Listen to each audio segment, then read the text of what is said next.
Gilliard. I got so much motherfucking design on right now.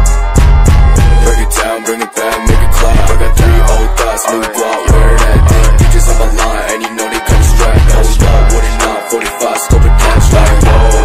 How you fucking with these hoes up? Assalamualaikum warahmatullahi wabarakatuh. Sebelumnya, perkenalkan, nama saya Firmansyah Ibrahim. Saya adalah mahasiswa dari STN Perangkat Indonesia, jurusan Teknik Informatika semester 4. Tujuan video ini saya buat ialah untuk memenuhi tugas mata kuliah teori organisasi umum. Baik teman-teman, pada video kali ini saya akan memberikan sebuah informasi mengenai teori organisasi. Mungkin bagi teman-teman sangat tidak asing mendengar organisasi ini, bukan? Jadi, di dalam video ini saya ingin membagikan sedikit informasi yang saya ketahui tentang organisasi. Sebelum ke inti pembahasan, mungkin saya akan menyajikan 5 pokok pembahasan terkait organisasi ini. Untuk awalan, kita akan membahas tentang apa sih dasar-dasar organisasi, apa saja yang dimaksud dengan teori organisasi ini. Dan sebelum mengenal lebih jauh, untuk pertama ini kita akan menguak informasi dasar tentang organisasi terlebih dahulu. Setelah itu, yang kedua adalah kita akan membahas tentang manfaat apa saja dan tujuan apa saja yang terdapat di dalam organisasi. Yang ketiga, yaitu seberapa pentingkah organisasi ini bagi kita, terlebih untuk kaum mahasiswa. Lanjut ke pokok 4, apa saja ciri-ciri organisasi ini. Dan pembahasan terakhir, yakni apa saja teori yang terdapat di dalam organisasi ini. Nah, dari 5 pokok pembahasan ini, langsung saja kita mulai dari pembahasan yang paling awal ya teman-teman. Mengawali materi ini, saya akan menjelaskan tentang apa sih organisasi, apa arti dari organisasi ini, dan apa yang dimaksud dari organisasi. Nah teman-teman, sebelum mengenal arti teori organisasi, jadi kita bahas terlebih dahulu mengenai arti organisasi. Arti organisasi ini dibedakan menjadi 2 arti, yaitu secara etimologi dan terminologi. Yang pertama yang kita bahas adalah arti organisasi secara etimologi. Jadi untuk arti dari organ ini adalah tubuh atau alat tubuh yang berfungsi tertentu. Dan organisasi mempunyai arti tubuh atau alat tubuh, aturan susunan perkumpulan dari kelompok orang tertentu dengan dasar ideologi yang sama. Yang dimaksud dari ideologi yang sama itu apa sih? Nah, jadi yang dimaksud dari ideologi yang sama ini adalah pemikiran yang satu. Yang dimaksud dari pemikiran yang satu adalah, jadi saya ambil contoh seorang programmer dengan programmer lain. Nah, yang pastinya mereka mempunyai ideologi atau satu pemikiran yang sama tentang suatu program. Jadi akan saling mempermudah satu sama lain dalam men-sharing, mempelajari, dan memperdalam program secara mudah bersama-sama tanpa bingung apa yang akan dibahas untuk kedepannya. Yang selanjutnya adalah arti organisasi secara terminologi. Organisasi adalah kesatuan atau entiti sosial yang dikoordinasikan secara sadar dengan sebuah batasan yang relatif, dapat diidentifikasikan, yang bekerja atas dasar yang relatif terus-menerus untuk mencapai suatu tujuan bersama atau sekelompok tujuan. Jadi, kesimpulan yang bisa ditarik bahwa teori organisasi ini memiliki arti bahwa teori organisasi ini menjelaskan bagaimana organisasi sebenarnya distruktur dan menawarkan tentang bagaimana organisasi dapat dikonstruksi guna meningkatkan keaktifan mereka. Selain itu, pengertian teori organisasi menurut Lubis dan Hussaini pada tahun 1987 sendiri adalah sekumpulan ilmu pengetahuan yang membicarakan mengenai mekanisme kerjasama antara 2 orang maupun lebih yang dilaksanakan secara sistematis dalam mencapai tujuan bersama yang telah ditentukan terlebih dahulu. Selanjutnya, manfaat dan tujuan di dalam organisasi. Manfaat yang kita bahas ada 3, yaitu 1. Meningkatkan cara kita memanajemen waktu, 2. Mempermudah dalam menjalankan organisasi, dan 3. Mengembangkan jiwa kepemimpinan. Untuk yang pertama, meningkatkan cara kita memanajemen waktu. Maksudnya mungkin waktu memang sangat penting untuk kita semua, dan semua orang bisa sukses apabila selalu menghargai waktu yang sudah diberikan. Jadi organisasi menjadi tempat yang baik untuk belajar agar bisa menghargai waktu dan juga mengatur jadwal dari kegiatan dalam organisasi tersebut. Yang kedua, mempermudah dalam menjalankan organisasi. Yang dimaksud ialah dengan kita yang sudah memahami teori organisasi, kita akan lebih mudah menjalankan organisasi karena kita sudah mengetahui cara menempatkan diri sebagai anggota organisasi.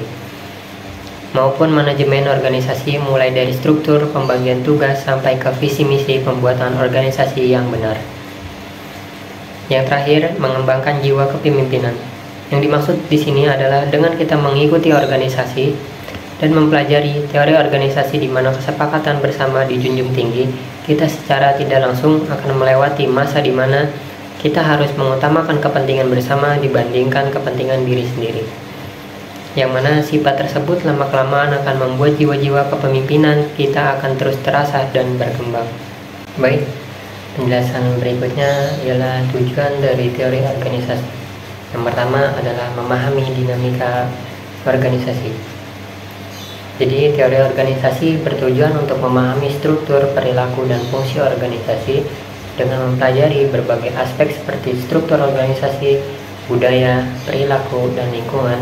Para ahli teori berupaya mengungkap pola hubungan dan mekanisme yang membentuk dinamika organisasi.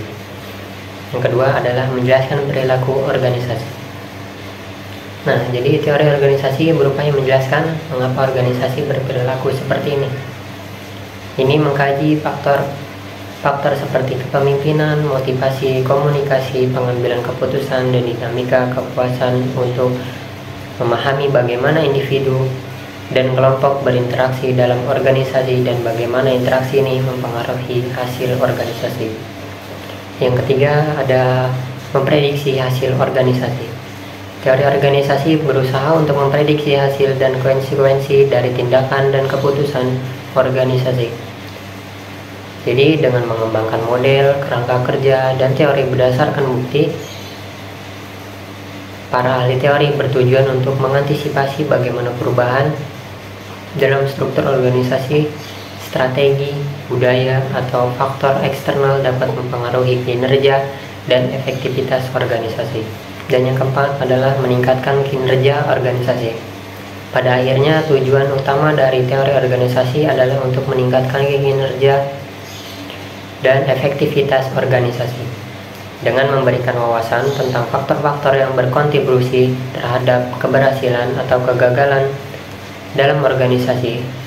Teori organisasi menginformasikan praktik manajerial, strategi perencanaan, dan upaya pengembangan organisasi, membantu para pemimpin membuat keputusan yang tepat dan menetapkan strategi yang efektif untuk mencapai tujuan organisasi. Yang selanjutnya adalah ciri-ciri organisasi. Berikut ciri-cirinya yaitu: 1. Merupakan lembaga sosial yang terdiri atas kumpulan orang. 2. Dikembangkan untuk mencapai tujuan tertentu. 3. Adanya koordinasi dan tugas. 4. Mempunyai batasan-batasan.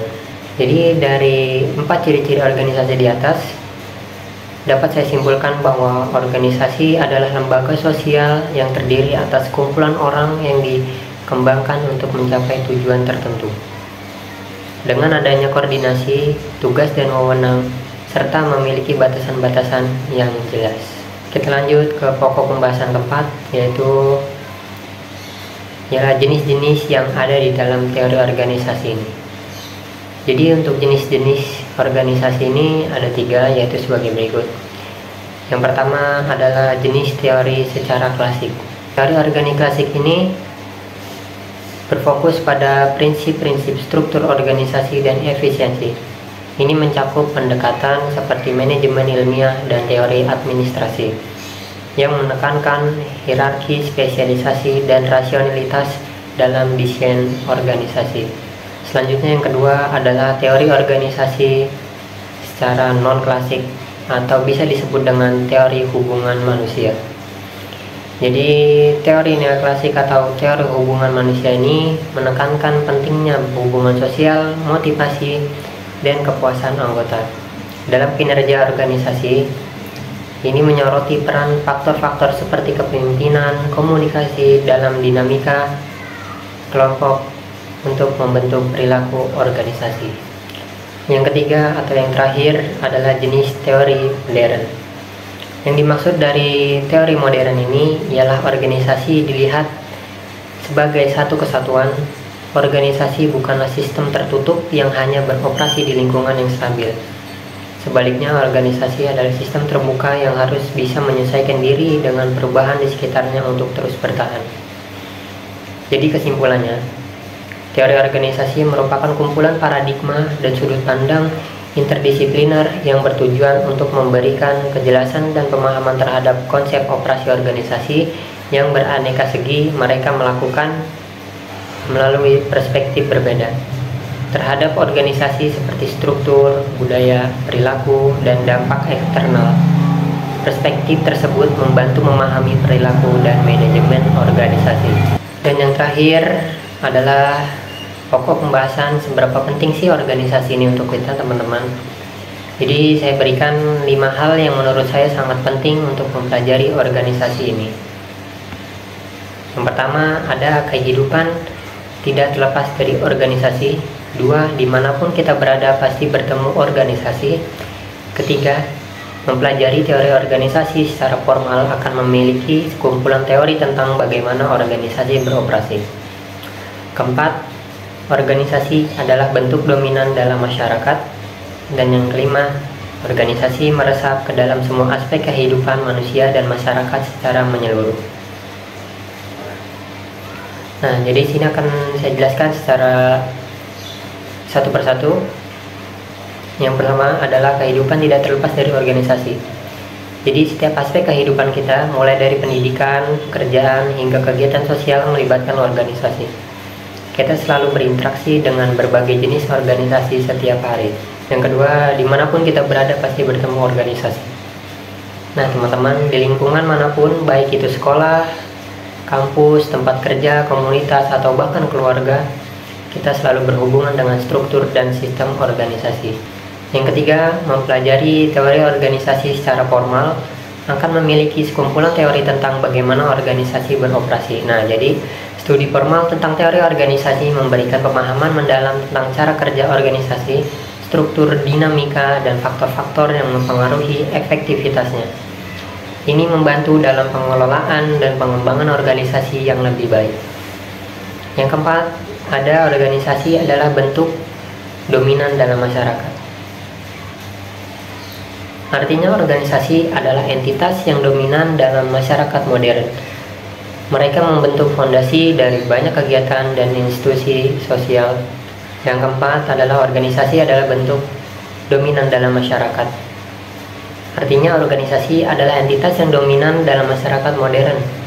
Mereka membentuk fondasi dari banyak kegiatan dan institusi sosial, politik, dan ekonomi. Yang terakhir adalah organisasi meresap ke dalam semua aspek kehidupan manusia dan masyarakat secara menyeluruh. Artinya organisasi memainkan peran penting dalam setiap aspek kehidupan manusia, mulai dari kebutuhan dasar hingga aspirasi tertinggi. Mereka membantu dalam koordinasi dan pencapaian tujuan kolektif, serta mempengaruhi cara kita hidup dan bekerja bersama. Jadi teman-teman, kesimpulannya adalah organisasi merupakan elemen yang sangat penting dan tak terpisahkan dalam kehidupan kita sehari-hari sebagai manusia. Serta organisasi ini ada di mana-mana dan memainkan peran dominan dalam kehidupan kita sehari-hari, mempengaruhi hampir semua aspek kehidupan kita sehari-hari.